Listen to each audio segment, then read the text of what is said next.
3h37.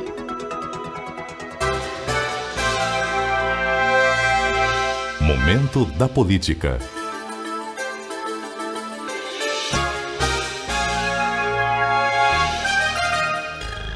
O Momento da Política com Angélica Nunes é um espaço que reafirma a força, a presença da mulher em todos os lugares onde ela desejar estar. Na política, no comando de um programa de rádio, em qualquer outro ambiente que seja justo e saudável. E na justiça também. Eu digo isso porque pela primeira vez a mesa diretora do Tribunal Regional do Trabalho da Paraíba conta com 2 desembargadoras. Uma delas está aqui conosco, é a desembargadora Hermenegilda de Leite Machado, nova presidente do TRT. Seja bem-vinda, boa tarde. Obrigada, Carla. Boa tarde, Angélica. Boa tarde, Carla. Boa tarde, ouvintes. Muito obrigada pelo convite. A gente aqui agradece pela sua disponibilidade. Desembargadora, em seu discurso, a senhora disse que entramos na história para empoderar ainda mais o papel das mulheres. Na opinião da senhora, quais medidas são necessárias para alcançar ainda mais esse empoderamento no setor judiciário? Há algum plano para ampliar a participação das servidoras nos cargos diretivos, por exemplo? Sim, o Tribunal daqui Regional do Trabalho aqui da Paraíba, ele já tem alcançado esse índice, porque nós temos 386 servidoras que correspondem a 40% do total de mulheres lá no tribunal. E desses 386, 316 delas exercem cargo em comissão ou função de confiança. E isso corresponde a 81,87% desse total de mulheres. Então, considerando o total de pessoas em cargo de comissão ou função de confiança, 45,4% são ocupados por mulheres. E afora isso, veja bem, a mesa diretora, como você bem esclareceu, a presidente, a vice-presidente e corregedora são mulheres. As 2 diretoras dos fóruns de João Pessoa e de Campina Grande são juízas, são mulheres, e as suas substitutas são também mulheres.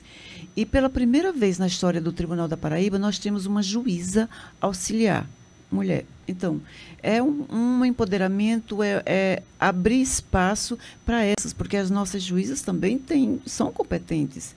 Então, até então, nós só tivemos juízes auxiliares.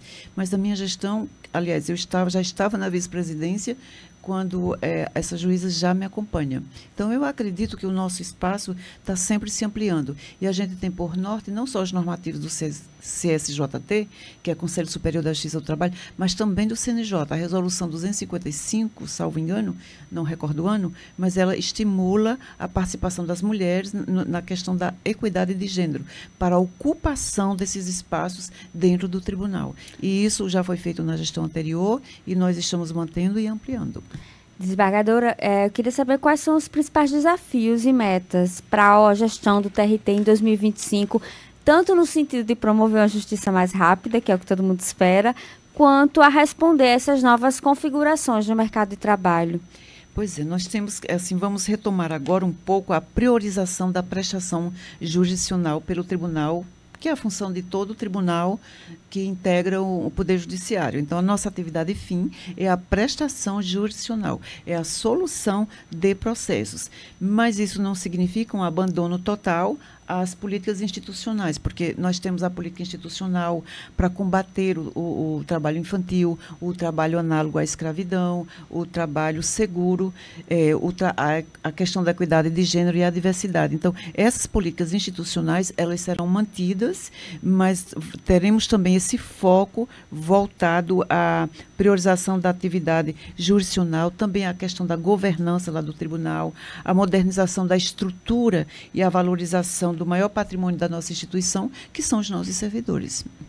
São 3h41. A gente está conversando hoje com a desembargadora Hermenegilda Leite Machado, presidente do TRT. Desembargadora, falando aí nessas novas configurações do trabalho, como é que o TRT tem lidado com a judicialização de casos relacionados à uberização do trabalho, especialmente em setores como transporte de passageiros por aplicativo, entregas por moto? Isso, esse tópico eu gosto muito, porque eu vejo todos nós vivemos no mundo, o mundo do trabalho. O trabalho ele ainda continua vital, central na vida humana. O fato da tecnologia ter chegado, de a gente ter tecnologia pela qual a gente pode se comunicar, inclusive de forma instantânea, de qualquer ponto do globo terrestre, então isso não significa dizer que o trabalho desapareceu. É complexo, não é aquele mesmo trabalho onde você se media dentro de um horário, dentro de um espaço físico. Hoje a prestação ele está no local, o local de trabalho hoje da prestação de serviço, ele é difuso. Quando você vê as ruas da cidade tomadas por pelas motos, pelos entregadores, que estão ou de moto, ou de bicicleta, ou mesmo a pé, dependendo da situação. Essas pessoas deixaram de ser trabalhadoras? Quem é que controla? Quem deixou de controlar, deixou de existir, digamos, a figura do gerente, pessoa humana, do feitor, ou gerente, ou chefe de setor. Mas um algoritmo continua controlando, por mais que aparentemente essas pessoas se sintam autônomas, mas se elas não trabalham, elas não recebem nada. E aí, um exemplo que eu falei lá no meu discurso sobre, eu fiz um destaque para os entregadores. E por que eu faço esse destaque? Porque quando a gente fala em uberização, mas eu prefiro o plataformização, ele é muito amplo. Existe os entregadores, que são por meio das plataformas, os motoristas também por meio de plataformas, mas o trabalho por meio dessas novas tecnologias não se resume somente a essas categorias. A gente tem, por exemplo, aquele trabalho em que você tem um leilão de trabalho, às vezes é um trabalho de tradução ou alguma dissertação que você quer, ou que, aliás, o tomador do serviço quer, você faz todo aquele trabalho, se for algum programa de licitação, qualquer coisa que você imaginar, a pessoa faz, você nem sabe quem é que está tomando o seu serviço, quem é que vai pagar pelo seu serviço. Você paga, você apresenta o seu trabalho e aquela pessoa, se o trabalho satisfizer, ela vai lhe pagar aquilo que ela quer lhe pagar. E se ela não gostar do seu trabalho, o seu trabalho é descartado. E você ganhou alguma coisa com isso? Não. Mas tudo bem, esse é um trabalho praticamente invisível, mas que você está aqui, se você domina bem a língua do país em que está sendo solicitado aquele trabalho, você pode executar, pode ser em qualquer outro lugar do mundo. Mas nós temos, assim, o que me preocupa, aquilo que está no nosso campo de visão, os entregadores e os motoristas. Mas eu ainda reduzo mais, porque para falar sobre tudo isso, nós iríamos precisar de uma manhã, ou de uma tarde, ou de um dia inteiro. E eu faço um recorte para os entregadores. Eles estão aí, o espaço, o local de trabalho deles hoje é um espaço difuso. Eles não prestam mais serviço entre quatro paredes, como eram nas fábricas de antigamente, quando, da época da Revolução Industrial. Não existia direito, nós estávamos ali, eram pessoas inválidas e desvalidas, e que morriam e que não tinham previdência social, quando alguns políticos e alguns intelectuais, junto com aqueles trabalhadores que lutavam por direitos mínimos. Então, esses direitos foram conquistados.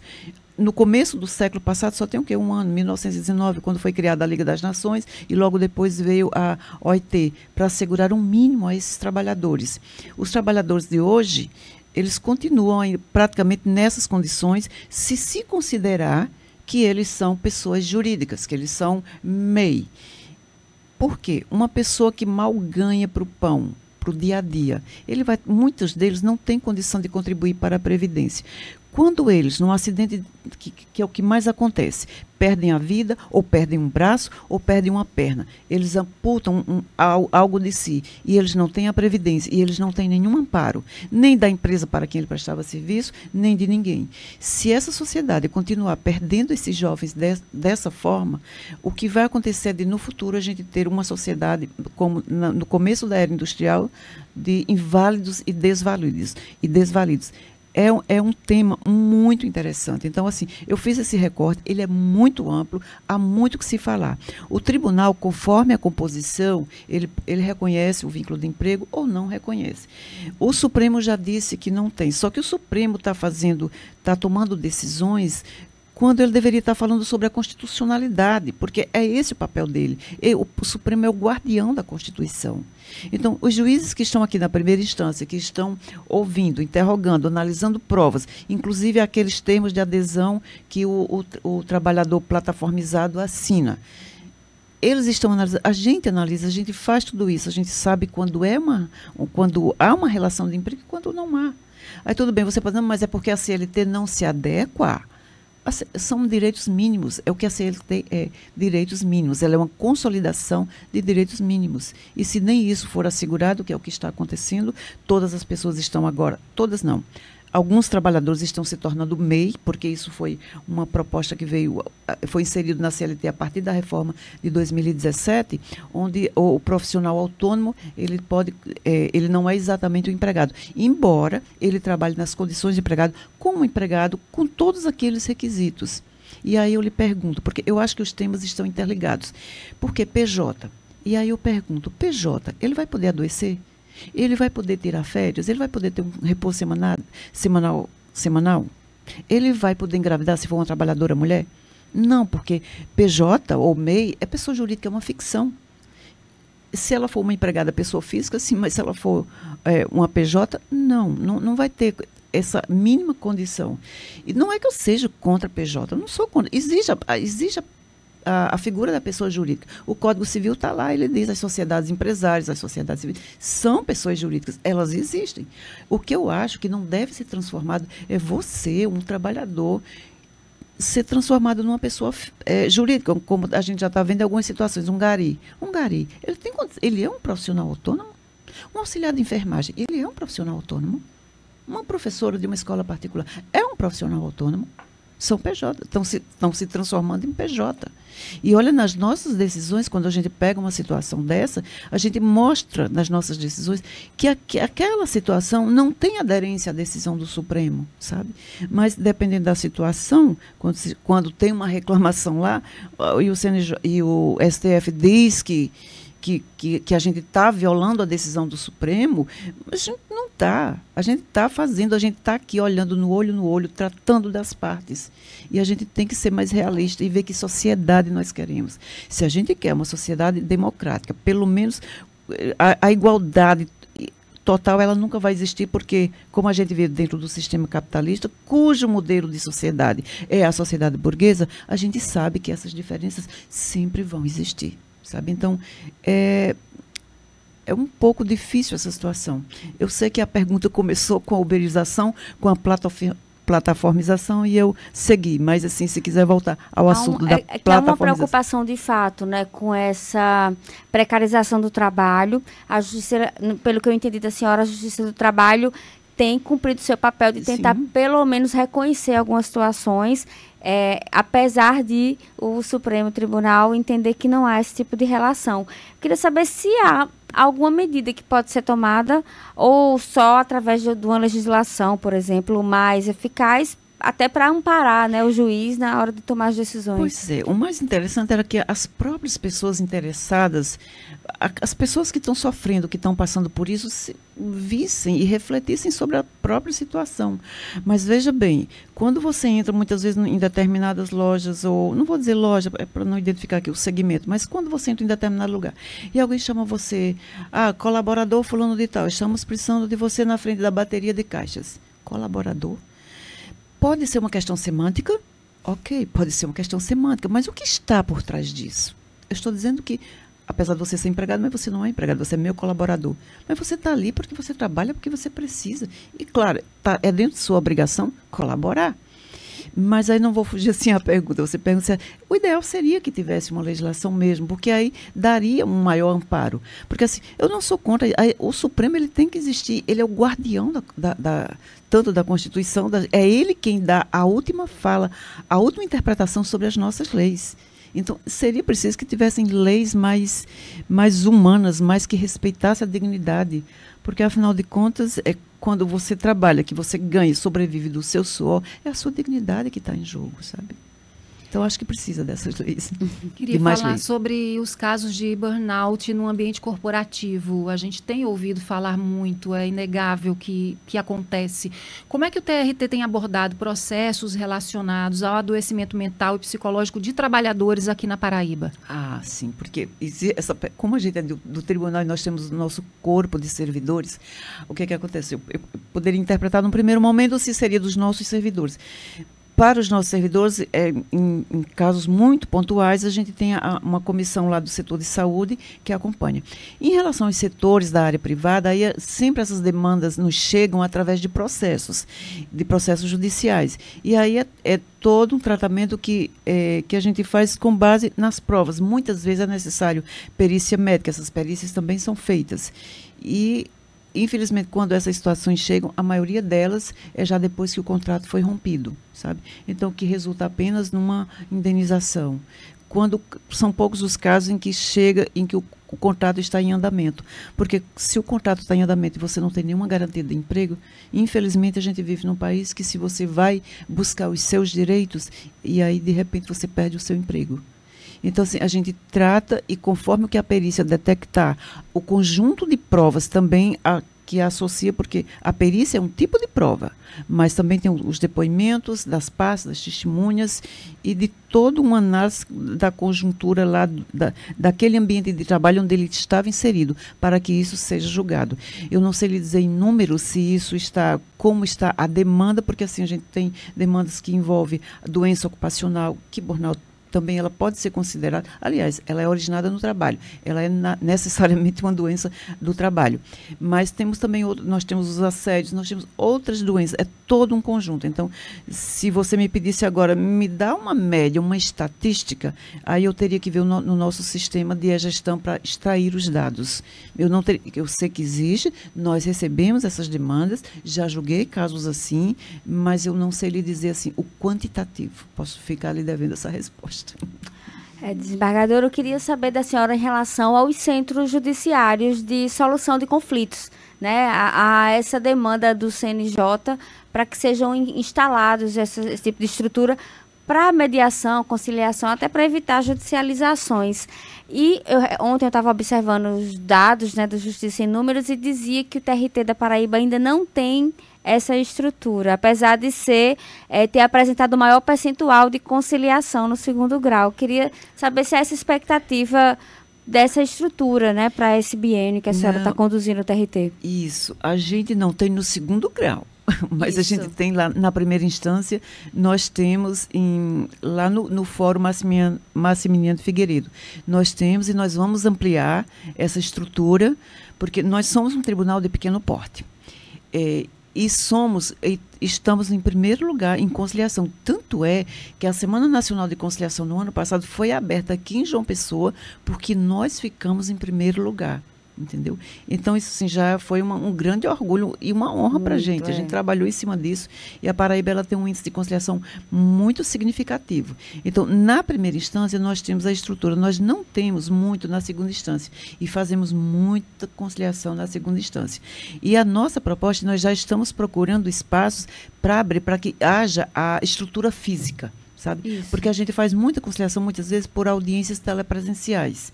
E aí, também, as audiências do 2º grau, elas estão sendo feitas lá na primeira instância, quando o tribunal ainda está na fase de conhecimento. E a boa parte delas é feita por teleconferência. Mas, assim, eu quero lembrar que a Paraíba, aqui, quando a ministra Ellen Grace, ainda lá no começo do século, deste século, né? Começou a falar em conciliação, que foi a partir dela que esses centros se disseminaram, foi na Paraíba, um dos primeiros estados, o TRT da Paraíba, que instalou. E nós tivemos um núcleo de conciliação chamado NUCOM, que quem estava à frente era a juíza Nayara. E, na época, inclusive, houve encontro de outros tribunais regionais do país que fizeram encontro aqui na Paraíba para ver como era a nossa metodologia, que ela chama, e que nós adotamos a metodologia humanista de conciliação. Acho assim que nesse aspecto aí nós estamos muito bem. O que está faltando é o aspecto físico, mas ontem mesmo eu já estive com o diretor-geral, com o engenheiro e com a arquiteta para a gente ver o local lá, onde vai ser, lá no tribunal, na segunda instância, e ampliar e melhorar o do fórum e também criar lá em Campina Grande. Desembargadora, quais estratégias o TRT tem adotado para manter ou aumentar a produtividade no julgamento dos processos trabalhistas? A senhora vê um contexto crescente aí da demanda judicial? Houve uma diminuição logo depois da reforma, mas isso porque a reforma ela passou a condenar, assim, se o trabalhador entrasse com ação, se ele perdesse, ele seria condenado a pagar os honorários do advogado da parte contrária. Acontece que muitas vezes você perder um processo na justiça, não é porque você não tem o direito, muitas vezes por conta de falha processual. Só que assim, de 2007 para cá já se passou algum tempinho e a jurisprudência já se firmou, e no sentido de que tanto em relação à justiça gratuita ao trabalhador, ela voltou a ser concedida, é possível a condenação em honorários de sucumbência, mas se ele for beneficiário, suspende-se, então essa condenação não existirá, a não ser que dentro de 2 anos a situação econômica dele mude, aí será cobrado, o que é um pouco mais difícil. Mas em relação ao número de processos, então, houve uma caída logo depois da reforma e agora voltou a crescer. Mas se você me perguntar assim, é porque tem litígio predatório? Não, não é porque tem litígio predatório. Porque a maior parte dos nossos processos, infelizmente, é por falta de cumprimento da legislação. E vocês não vão acreditar. Uma outra parte significativa estão pedindo apenas verbas rescisórias. Então, isso é litigância predatória. Litigância predatória é um outro contexto. Não vou dizer que não tenhamos, mas aqui na Paraíba é preciso um trabalho para se identificar, porque a grande maioria mesmo é de processos que resultou no não cumprimento da legislação. Se a Constituição lhe garante o direito de ação dentro daquele prazo, por óbvio, se você perder o emprego, você vai atrás. Se bem que o direito de ação não é só para quem perdeu o emprego, também para quem está no emprego. Mas como a gente sabe que não existe a garantia no emprego, muitas pessoas não recorrem à justiça por conta disso. Conversamos com a desembargadora Herminegilda Leite Machado, presidente do TRT, a quem a gente agradece mais uma vez pela disponibilidade de estar aqui nessa tarde, conversar conosco e com os ouvintes da CBN. Obrigada, boa tarde. Muito obrigada, menino. Boa tarde. Agora, 3h58, a gente vai para o intervalo e volta já já.